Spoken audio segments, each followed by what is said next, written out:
All right, it is a global business report here on Arise News. You're looking at live images from the Lekki toll gate in the commercial capital of Nigeria, Lagos. You can see the armed individuals. It wasn't long ago that we've had Oba Adeoye is actually our correspondent right there in the middle of your screen. You can see the water on the road. You saw the wet camera lens. You saw the water cannons being fired directly at the screen. There was a bit of chaos. You saw the tear gas being shot into the atmosphere. Our correspondents had to scramble a bit for safety. There's Tokunbo Oyetunde and Oba Adeoye right there on your screen.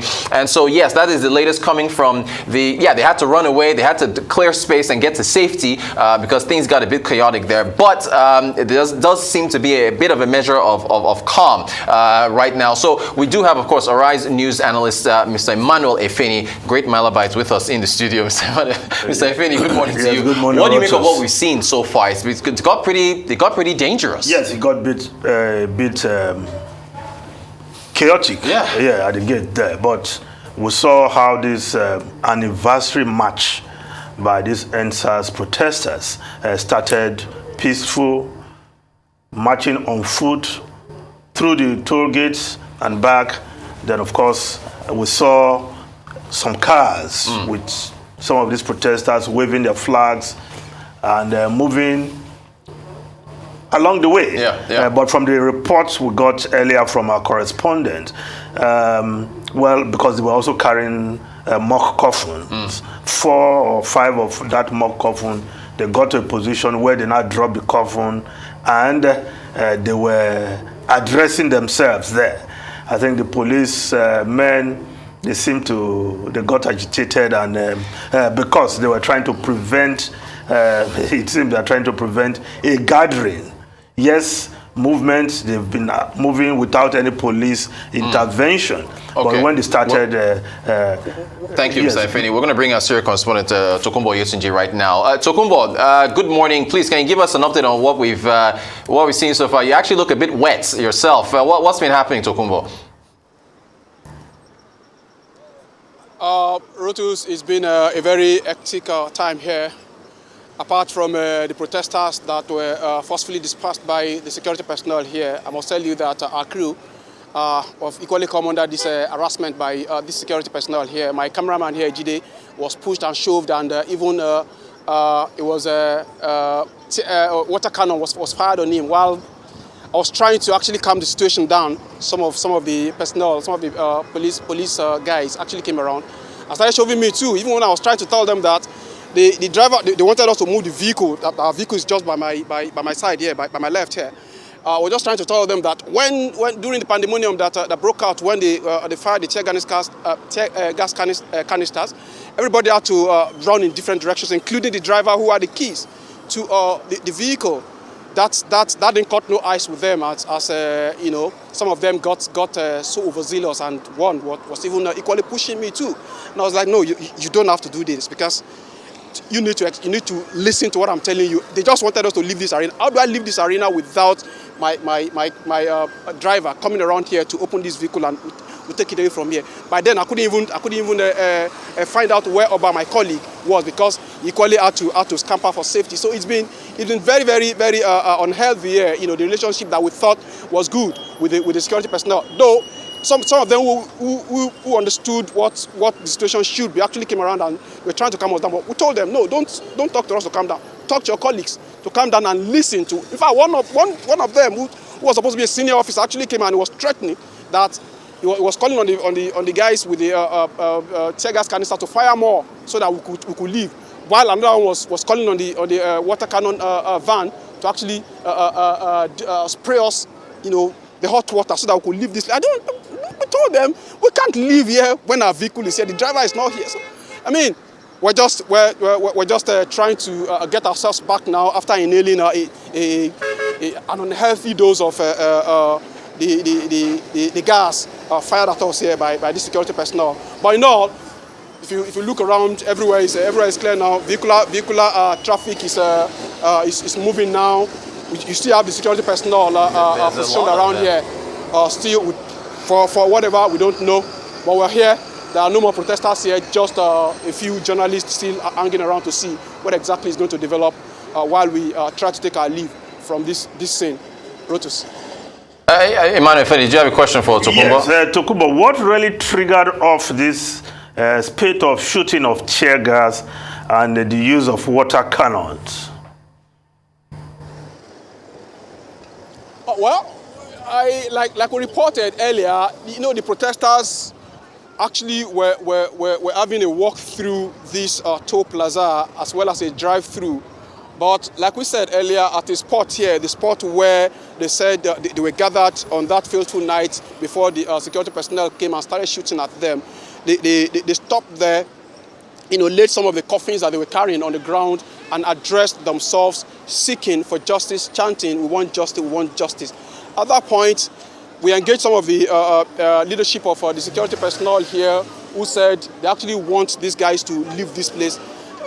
5 minutes after, we saw tear gas canisters flying all around the place, and naturally everybody started running away, and that was the last we saw of some of the protesters, except some of their leaders, including our analyst Yemi Adamolekun, who was trying to engage with the security personnel to free some of their members who were picked up by the security operatives. In the few minutes that you've been speaking, it looks like a battalion is gathering behind you there. Are they moving from one side of the road to the other? And I'm glad the camera panned a few minutes ago, because I thought it was just on your side. There's even, how many vehicles are there and how many officers are there? Is it a war? What's going on? Reuters, we can't tell. We can't tell. It's good. You're seeing it live. You're seeing the live pictures yourself, and you're looking at it. Majority of them are gathering. We don't know whether some of them will still come over here and tell us to still get out of this place, like they said much earlier. Well, gosh. Well, look, Tokunbo, you're safe though, right? You haven't been roughed up or anything like that. You look a little stressed, but you and the crew are okay above all else, yes? Apart from the shoving and the pushing and a little cut sustained by Yusuf, the driver, we're good. Great stuff. Good. All right, Tokunbo Yetunde, senior reporter there, on live, boots on the ground at the Lekki toll gates, taking us in, keeping us abreast of what's been going on. Unfortunately, a bit roughed up there by the security operatives, which are getting larger as we speak.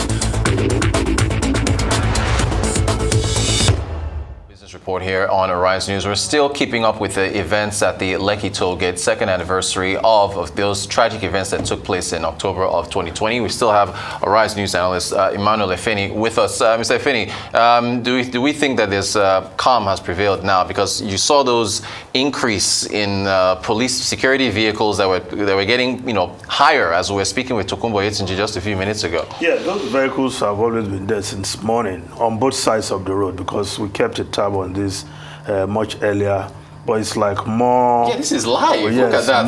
There's even more since we spoke with Tokunbo. Yeah. Into the arena. Of course, the whole idea is to prevent the protesters from gathering there.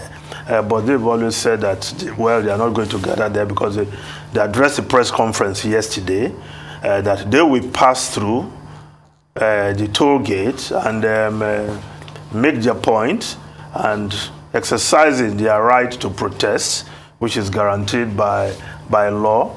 But how things went suddenly chaotic, with tear gas being fired and people scampering in all directions, including our own crew, who had to run for safety.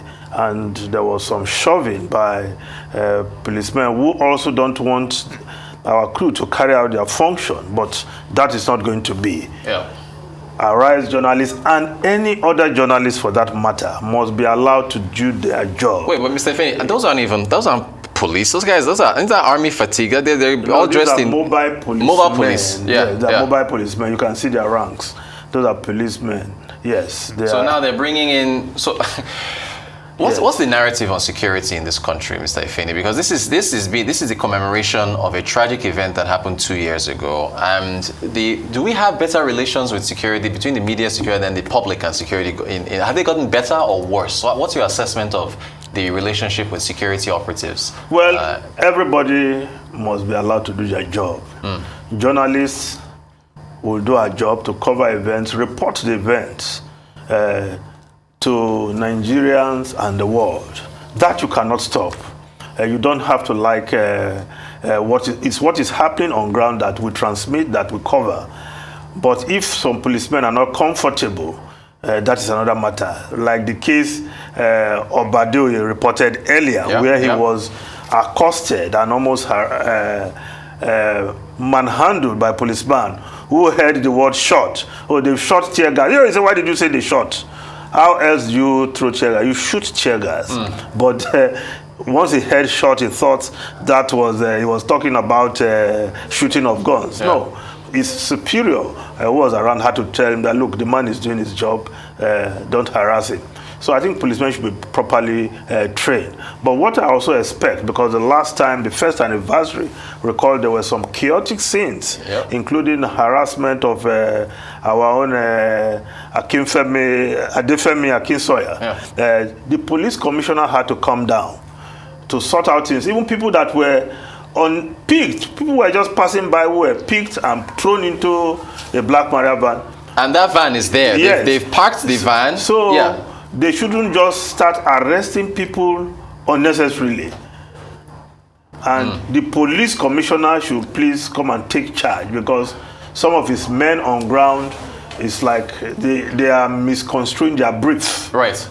So, Mr. Faye, because this is going to happen next year, right? There's every year what this is going to be commemorated. Okay, well, I think we have Tokunbo Oyetunji, who is in the midst of this beefed up security there. Tokunbo, I mean, have there been more reinforcements brought in? How are you holding up there? I love the fact that there's a guy selling ice cream in the middle of all this. Well, capitalism has to but you bring some normality to the arena. That even the policemen need to cool down. They need to cool down with ice cream. The journalists need to cool down. And at least, like that little boy once said, calm down. Tokunbo, yes. Tokunbo, can you hear us? Have things calmed now? Yes, Rotos, I can hear you. I can hear you. Okay, great. Yes, so what's the situation now? Because there's a battalion behind you, Tokunbo.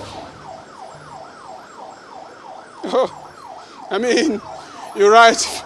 Using all these their terms, really. I don't know what they call them. The reinforcement is huge, but what we see, what we are thinking is that some of the vans are beginning, at least I can see one of the vans, the water cannon van leaving, driving away from here. I don't know if it's driving away from this arena or it's going to reposition elsewhere.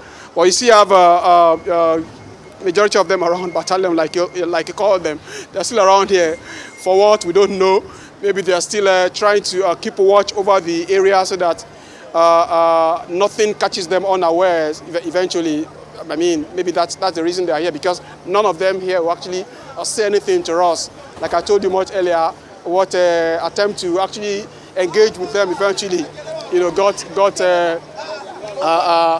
some kind of violent reaction from them, by meeting out, such acts that I described to you much earlier on myself, my cameraman, and my colleague Oba, and like I said, Yusuf, the driver, sustained some cuts while trying to move away from the pandemonium. So they're still here. We're here. The protesters are not here. Just a few of us journalists still trying to monitor what is going on. But the police personnel are still very much around here, not just on my side here, on the other side, they are still very much there. Traffic is moving normally. So that's the situation here, Rutus. All right, you mentioned the protesters aren't there yet. So are we still, of course, expecting, because there was movement earlier on in the morning, wasn't there? So are we going to see more protesters through the day? What's the development there? We really don't know if they are going to be back here.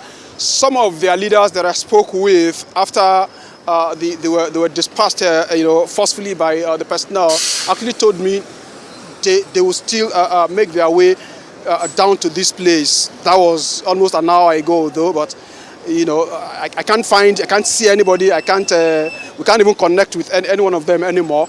But it's understandable. I'm sure the leadership of the protesters are actually trying to avoid a situation that could that could turn more violent and bring about more casualties. I'm sure that they're trying to avoid that, despite the fact that they're trying to make a statement, about this memorial that has now become an annual thing for them. So we can't find them anymore. We don't know whether they are still going to come back here, but we're here trying to keep a watch and, well, cope with the harassment coming from the personnel who don't want us to actually remain here. Some of them were telling us, well, it was already 11. That was then. It was already 11 a.m. You guys could leave. I looked at him. I said, well, no problems. You're doing your job. Allow us to do our job too. So we don't know what will happen next, but we're here. Very quickly, Tokumbo, any record of any arrests? Because we see the big van there that's been set up to put people in there. Is any arrests or any detainments, anything at all of that nature? Not anymore now, because like I told you much earlier, our analyst, who is one of the leaders of the protesters here, tried to engage with the security personnel then to free some of their members who were put in the van. There were not many. I saw about 2 or 3 women who were brought down from the van eventually, and looking around here, I can't see anybody who has been arrested. In fact, that's the van over there. I can't see any protesters locked up in there, meaning that nobody, or maybe while the pandemonium ensued, maybe some of them were taken away from me. I cannot tell, but I cannot tell you that there's nobody that I know of is arrested here by these operatives. I'm sure they're just trying to stay back to ensure that nothing unexpected happens here eventually before the day runs out. All right, Tokumbo Oyechindi, reporter on boots on the ground. Thank you so much for bringing us up to date on the latest. And of course, I know you'll still be there for the duration of the day to keep us updated on the latest from the second anniversary of the tragic shootings at the Lekki toll gates in Lagos, Nigeria. My thanks, of course, to Mr. Ifeni for joining us as well.